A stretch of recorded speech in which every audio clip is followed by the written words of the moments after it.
Hezbollah के ताजे हमले में करीब 21 इजरायली सोल्जर मारे गए हैं। यह बात बिल्कुल कंफर्म्ड है और देखिए पूरी लिस्ट आ गई है। हिजबुल्लाह ने कल रात से और आज तक रॉकेटों की बड़ी मार की और मैंने आपको बताया था, मैंने जो कल वीडियो जारी किया था जिसमें मैं आप पे नाराज भी हुआ था, आज भी नाराज हूं, आज भी नाराज हूं क्योंकि आप लोग अपना काम नहीं कर रहे हैं।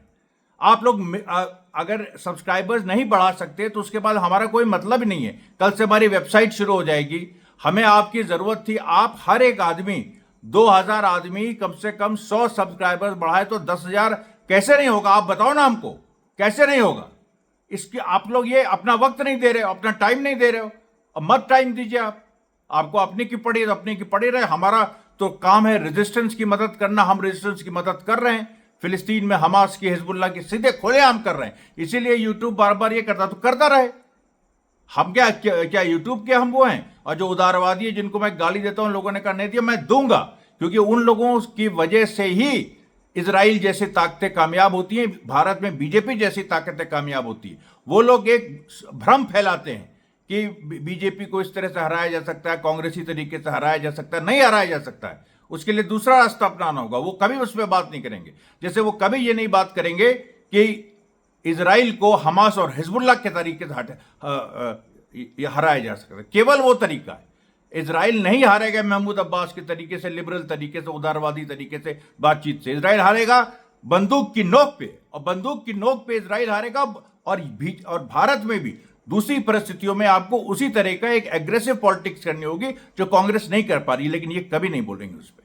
अब आप देखिए कि क्या है। हिजबुल्लाह ने जो पूरा एक वीडियो आज रिलीज किया वो चौंका देने वाला। उस वीडियो में ये पूरी बात कही गई है कि जो पिछले सालों में, पिछले दशकों में जो इजराइल ने, ये कोई पहला हमला लेबनान पे है नहीं, पिछले दशकों में जो इजराइल ने हमले किए हैं उसमें इजराइल को क्या सफलता मिली, और ये जो आज जो लड़ाई हो रही है इसमें इजराइल कहां पीछे हट रहा है।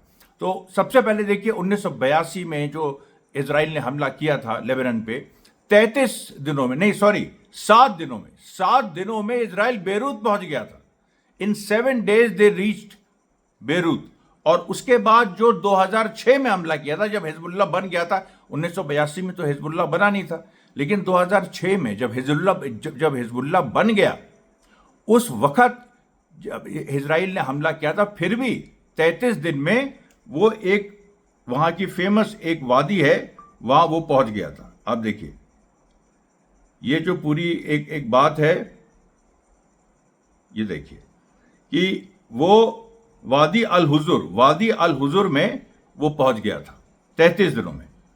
और आज की जो तारीख है, आज की तारीख में आप बताइए 40 दिन हो गए हैं और वो लेबनान के गांव के आउटस्कर्ट्स में है, यानी उसको लेबनान बॉर्डर पे रोक दिया गया है। ये कितना बड़ा अचीवमेंट हिजबुल्लाह का है। लगातार उसने मार की है, लगातार वो मार कर रहा है। उसने इजरायली सोल्जर्स को रोक दिया है। मैंने फिर से बता दें आपको, 1982 में 7 दिनों में वो बेरूत पहुंच गया था, राजधानी लेबनान की। और 2006 में वो 33 दिनों में, जहां पर वो लिटानी रिवर के पास वो पहुंच गया था 33 दिनों में। और अभी भी इजरायली जो ऑफेंसिव है उसका एक ही मकसद है, लिटानी रिवर तक पहुंचना। लिटानी रिवर तो छोड़ दीजिए आप, जो 33 दिनों में वो पहुंच गया था, अभी आज की तारीख में वो लेबनान के गांव के बाहरी इलाकों में नहीं घुस पाया है। खियाम की लड़ाई हार गया है, बहुत सारी और लड़ाइयां हार गया है। तो देखिए ये जो पूरी बात है, और उसमें जो सारी एक जो पूरा डेवलपमेंट हुआ है वो ये हुआ है कि हिजबुल्लाह ने जो आज हसन गेट, अब देखिए हसन गेट क्या है, ये नया एरिया है। ये जो शीबा फार्म्स हैं इजराइल में, लेबनान बॉर्डर से करीब 100 किलोमीटर दूर, वहां पे अटैक किया और हसन गेट पे सीधे हमला किया। हसन गेट में जो इजरायली फोर्सेस थी उनको नुकसान हुआ, वहां पर काफी इजरायली मारे गए। उसके बाद एक इजरायली ट्रूप कॉन्सेंट्रेशन हागोश्रिम सेटलमेंट में हुआ, रॉकेट सैल्वो मारा, वहां पर भी करीब 10 इजरायली सोल्जर्स मारे गए और करीब 21 घायल हैं। कुल मिला के 21 इजरायली सोल्जर्स के मारे जाने की बात है और बाकी बहुत सारे घायल हैं। उसके पहले क्या किया? ये जो 2 काम हुए, हसन गेट और ये हागोश्रिम के पहले, उसके पहले अल बगदादी आर्टिलरी पोजीशन जो इजराइल ने, देखिए इजराइल ने क्या किया है कि वो लेबनान का आप देखिए तो ऐसे करके ऐसे, ये उनका जो उसकी बॉर्डर की ब्लू लाइन है वो ऐसे जाती है, समुद्र है इधर, ऐसे जाती है, ऐसे जाती है और ऐसे हो जाती है, ठीक। अब यहाँ पर सारे जो बॉर्डर एरियाज हैं, खास तौर पे यहाँ वाले नहीं, ये यहाँ पर इजरायली जो फोर्सेज अंदर घुसने की कोशिश कर रही हैं खियाम के माध्यम से और भी ये मारून अल रस के माध्यम से, लेकिन घुस नहीं पा रही हैं, वहीं वो फंसी हुई हैं। और उसके पीछे जो सेटलमेंट्स हैं, अब जैसे किरियत शिमोना है, तो किरियत शिमोना देखिए यहाँ पर एक वो है, ये बॉर्डर है, बॉर्डर के पीछे किरियत शिमोना है, इधर मेतुल्ला है, उधर अवीविम है। इस तरह से जो बहुत सारे सेटलमेंट्स हैं जहां पर सिविलियंस रहते थे कभी, लेकिन 10 लाख लोग विस्थापित हो गए। और नेतन्याहू का लेबनान पे चढ़ाई करने का यही इरादा था, वॉर ऑब्जेक्टिव था कि हम सेटलर्स को वापस नॉर्थ में बसाएंगे, लेकिन वो संभव ही नहीं हो पा रहा है क्योंकि ये सारे सेटलमेंट्स ये इजरायली आर्मी लेबनान में नहीं भर पा रही है, ये बढ़ पा रही है। और इजरायली जो सेटलमेंट्स है, इजरायली सेटलमेंट, उसमें सिविलियंस नहीं आ पा रहे और उनमें आर्मी पोजीशंस बना दी गई हैं। अब आर्मी पोजीशन बना दी गई हैं तो उस पर हिजबुल्लाह लगातार अटैक कर रहा है। हिजबुल्लाह इसलिए भी अटैक कर रहा ताकि सिविलियंस ना लौटे, क्योंकि उसने वार्निंग दे दी है, कम से कम 36 सेटलमेंट्स को उसने वार्निंग दी है जो पूरा लेबनान बॉर्डर पे है कि अगर कोई सिविलियन आया तो अपनी रिस्क पे आएगा। तो देखिए हो क्या रहा है, अब जैसे किरियत शिमोना पूरा बर्बाद हो चुका है और वहां पर एक आर्टिलरी पोजीशन, एक अल बगदादी वहां की जगह है, अल बगदादी आर्टिलरी पोजीशन, वहां पर इजरायलियों ने एक आर्टिलरी पोजीशन बनाई, यानी एक तोपखाना बनाया। उस तोपखाने को डिस्ट्रॉय कर दिया। अब जब तोपखाना भी डिस्ट्रॉय हो गया, उसके साथ कुछ ऑब्वियसली कुछ इजरायली मारे गए, सब कुछ हुआ। ऑफिशियल टोल 21 की है, लेकिन ये अलग से है। अब इसके बाद जो है, जो किरियत शिमोना से पूरी तरह से रिट्रीट हो गया। किरियत शिमोना इस समय खाली है, सेना तक नहीं है उसमें। हिजबुल्लाह जब चाहे उसमें एडवांस करके उसको ले सकता है, लेकिन इस तरह की गलतियां हिजबुल्लाह नहीं करेगा। क्यों? क्योंकि हिजबुल्लाह डिफेंसिव वॉर लड़ रहा है। उसका काम है, डिफेंसिव जब वॉर लड़ी जाती है वो सालों चल सकती है। फर्स्ट वर्ल्ड वॉर में सालों डिफेंसिव वॉर चली, जिसको ट्रेंच वॉरफेयर कहते हैं। दोनों आमने सामने सालों, जर्मनी एक तरफ, फ्रांस और इंग्लैंड एक तरफ, जिसको वॉर ऑफ ट्रेंचेस बहुत फेमस है, आप पढ़ लीजिएगा वॉर ऑफ ट्रेंचेस के बारे में। आमने सामने उनकी पोजीशन बनी रही, ना 1 इंच ये बढ़ रहे थे, ना ये 1 इंच वो बढ़ रहे थे। हिजबुल्लाह भी डिफेंसिव वॉर कर रहा है। वो इजराइल को अगले 1-1.5 महीने और रोकना चाहता है। कहां पर? ये लेबनान बॉर्डर पे। अब जब इस तरह की लड़ाई हो जाएगी, और आईडीएफ में ये फर्स्ट वर्ल्ड वॉर नहीं है, ये इजरायली सैनिक हैं जो बहुत ही कम समय के लिए जिनको परीक्षण मिला है, ये प्रशिक्षण मिला है, और जो कायदे से लड़ भी नहीं पा रहे हैं, तो उनको फिर ये अटैक करेगा। तो अभी देखिए, ये पूरी ये डिस्ट्रॉय कर रहा है। अल बगदादी आर्टिलरी पोजीशन इसने डिस्ट्रॉय की। और जैसा कि मैंने आपको कल बताया था कि ये सारी चीज़ें जो यमन ने भी हाइपरसोनिक मिसाइल कल दागी तेल अवीव में, नेवतीन एयर बेस में इजराइल के, जो यमन ने दागी। उसके बाद जो इराक लगातार रोज ड्रोन हमले कर रहा है, वो इसलिए कर रहा है कि इजराइल के जितने भी डिफेंस मैकेनिज्म्स है वो डिप्लीट हो जाए। वो जो भंडार हथियार, उसके पास इंटरसेप्शंस का जो भंडार है मिसाइल्स का, वो डिप्लीट हो जाए, वो कहीं ना कहीं एकदम कम से कमतर रह जाए। तो अल बगदादी साइड पे देखिए, मारने से एक तोपखाना नष्ट हुआ। उसके बाद सबसे पहले एक आयन खोजालित, अब आयन खोजालौत, अब ये देखिए नए नए हैं। आयन खोजालौत जो है, ये एक ऐसा बेस इजराइल ने बनाया है जो टाइबीरियस रिवर, क्या लिटानी रिवर हिजबुल्लाह में है, लेबनान में है। टाइबीरियस रिवर जो है वो इजराइल में है, और ये बिल्कुल जो लेबनान बॉर्डर, आप उस तरह इजराइल से क्रॉस करिए तो लिटानी रिवर है, और अगर आप लेबनान बॉर्डर इधर से क्रॉस करिए, लेबनान की तरफ से इजराइल में क्रॉस करिए, तो वहां पर टाइबीरियस रिवर है। अब टाइबीरियस रिवर के पास एन खोजलाट एक बड़ा बेस इजरायली का था, जिसपे अभी तक हिजबुल्लाह ने हमला नहीं किया था, उसमें भी हमला कर दिया। अब एन खोजलाट में सीक्रेट बेसिस है। अब इनमें हमले का मतलब है कि एक तो हिजबुल्लाह को जानकारी थी पूरी, और ये जानकारी ऐसा नहीं था कि सैयद हसन नसरुल्लाह की शहादत के बाद ये सारी जानकारी चली गई, जो इजराइल प्रचारित कर रहा था कि वो जो इनका इंटेलिजेंस था, जो हिजबुल्लाह का इंटेलिजेंस यूनिट था, हमने वो भी मार दिया। और मार भी दिया होगा हो सकता है, क्योंकि देखिए 23 सितंबर से लेके 27 सितंबर जब सैयद हसन नसरुल्लाह की शहादत हुई, उसके बाद तक वो पूरा टॉप ब्रास जो हिजबुल्लाह का है उसको वो मारते रहे, और उन्होंने एक पूरा अभियान ही चला दिया और हर तरह के पेजर एक्सप्लोजन कराए, ये कराए, लेकिन टारगेटेड तरीके से हिजबुल्लाह का जो इंटेलिजेंस यूनिट थी, जो वो समझते थे थिंक टैंक है, उसको खत्म कर दिया। हालांकि वो थिंक टैंक उस तरह का नहीं था, वो ये सही बात है, वो इंटेलिजेंस क्रिएट करता था, लेकिन इंटेलिजेंस वो कोई, Hezbollah is a non state player despite being a state player, ये सबसे खूबी है उसकी, इधर भी है उधर भी है। तो उसका उस तरह का इंटेलिजेंस यूनिट नहीं है इसराइल का, जैसे मोसाद है, ये है पूरा नाम है उसका ऑफिसर, नहीं, वो बदलते रहते हैं। तो उनका आपने एक हिस्सा अपनी उनकी यूनिट को मार दिया, दूसरा हिस्सा तैयार है। तो ये जो एन खोजालोट पे जो बमबारी हुई है, देखिए ये कोई आपको खबर नहीं बताएगी। मैं बार बार इसलिए कहता हूं क्योंकि आप लोग भी ये बात बाकी जगह फैलाइए।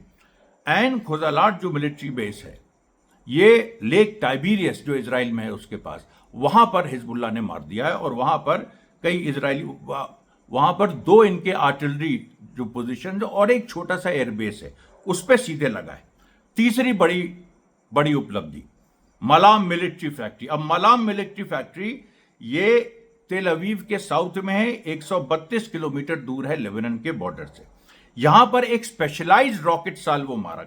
इसके पहले मलाम मिलिट्री फैक्ट्री में हिजबुल्लाह ने कभी नहीं मारा था, किसी ने मतलब कोई भी आप देखिए तो जो अटैक्स हुए हैं और इस तरीके किसी भी दौर में जो मल्लाम मिलिट्री फैक्ट्री है जो कि इंपॉर्टेंट है, वहां पर मारा। अब वहां पर देखिए वर्कर्स भी काम करते हैं, तो वहां पर क्या हुआ है, ये जो 21 इजरायली मारे गए हैं अभी तक के आज सुबह से, उसमें वो इंक्लूडेड नहीं है, वो वर्कर्स मल्लाम फैक्ट्री के वर्कर्स इंक्लूडेड नहीं है। पूरा पूरा का पूरा एक बेस, फैक्ट्री बेस उड़ा दिया।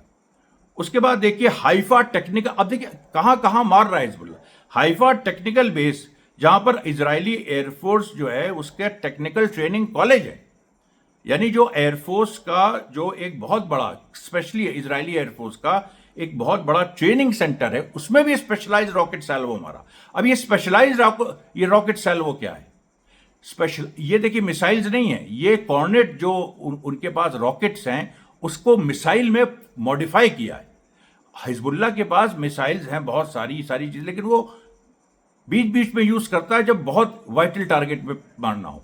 वो ये दिखा रहा है कि हमारे रॉकेट्स, कॉर्नेट रॉकेट्स जो कि सरफेस टू सरफेस मारते हैं, जो नजदीक के डायरेक्शन में जो है फायदा पहुंचाते हैं, मतलब उनकी इफेक्टिविटी या उनके वो एक जबरदस्त जो उनकी स्ट्राइक होती है वो नजदीक की लड़ाइयों में होती है, जैसे 15-20 मीटर। लेकिन कॉर्नेट रॉकेट को मॉडिफाई करके 132 किलोमीटर दूर हाइफा टेक्निकल बेस पे आपने मार दिया। अब आप बताइए इसके बाद क्या रह गया?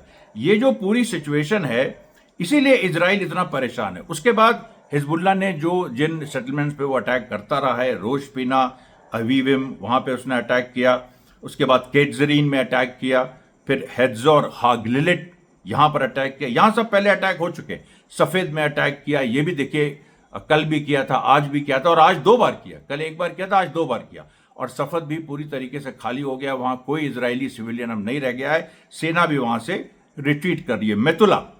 मेतुला जो कि बिल्कुल सटा हुआ है लेबनान बॉर्डर से, यहां पर रॉकेट सैल्वो मारा, और इस रॉकेट सैल्वो से एक पूरा इजरायली जो ट्रूप कॉन्सेंट्रेशन था मेतुला में, वो पूरी तरह से तितर बितर हो गया। लिटरली उसमें जो वीडियो आया है उसमें आप देख सकते हैं कि वहां से लोग भाग रहे हैं।